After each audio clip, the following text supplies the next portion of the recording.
Hello. Well, let's check together how to connect for the first time your account to Olympia Lab with your EI wallet, okay? Our wallet from the Netspool blockchain and from the ecosystem, our own ecosystem, our own blockchain. So you check the tutorial how to create the wallet and you create the first one.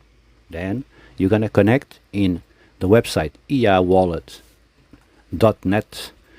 how to connect and your wallet. Then click switch on the button, put the password, continue, confirm, and there is your external wallet from your wallet is connected to Olympia Lab account. Sometimes you have some gifts, some airdrops. You can obtain extra crypto assets. Then the workshop is connected for the orbs, Exacoin, Gamecoin. You have all connected here.